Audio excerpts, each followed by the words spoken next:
Bonjour et bienvenue sur jecomprix.com. Alors l'objectif de cet exercice, c'est lorsque vous avez, comme ici, des fractions à étage, de savoir combien ça fait.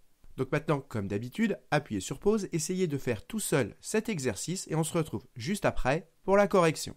Donc allons-y, corrigeons cet exercice. Et la première chose à faire quand on a des fractions à étage comme ici, c'est de repérer là où le trait est le plus long. Parce que du coup, on comprend que ici, c'est 2/3 qui est divisé par 5.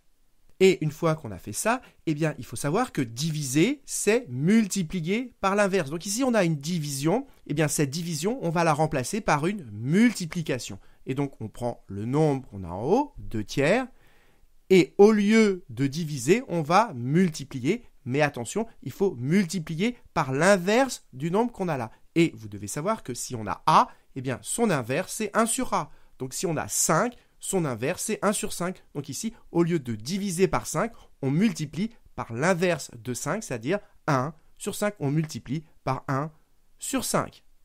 Et maintenant, on a presque terminé. Pour multiplier des fractions, vous savez qu'on multiplie les numérateurs ensemble et les dénominateurs ensemble. Et donc, ça nous donne 2 fois 1, ça fait 2.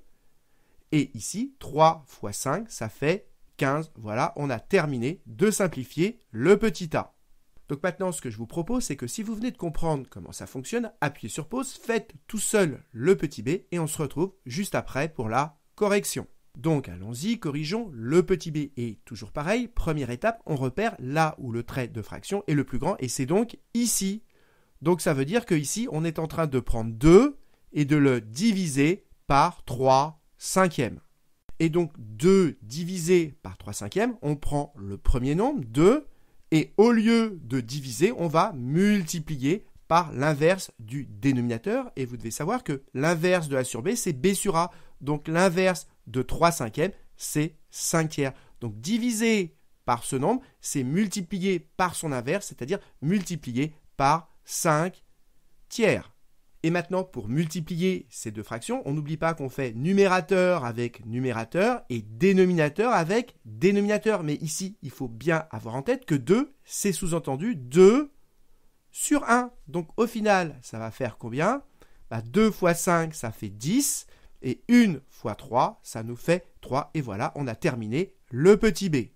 Passons au petit c. Et toujours pareil, première étape, on repère là où le trait de fraction est le plus long. C'est ici. Donc ça veut dire que là, on est en train de diviser 2/3, on le divise par 7/5. Et donc, au lieu de diviser, on va multiplier par l'inverse. Donc on prend le nombre qu'on a ici, 2/3, que l'on ne touche pas, et au lieu de diviser, on multiplie par l'inverse du nombre qu'on a ici. Et je rappelle que si on a a sur b, son inverse c'est b sur a. Donc ici, si on a 7/5, son inverse c'est 5/7. Donc diviser, c'est multiplier par l'inverse, c'est-à-dire on multiplie par 5/7.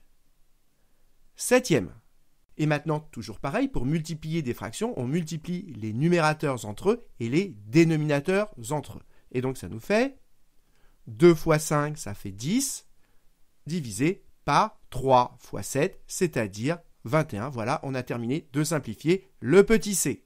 Donc voilà, cette vidéo est maintenant terminée. J'espère qu'elle vous a permis de bien comprendre comment traiter des fractions à étage. Et si vous avez eu du mal à faire cet exercice, je vous conseille très fortement de le refaire, mais cette fois-ci sans regarder la correction pour être sûr de le maîtriser parfaitement. Et comme d'habitude, si vous avez apprécié cette vidéo, n'hésitez pas à la partager et à la liker.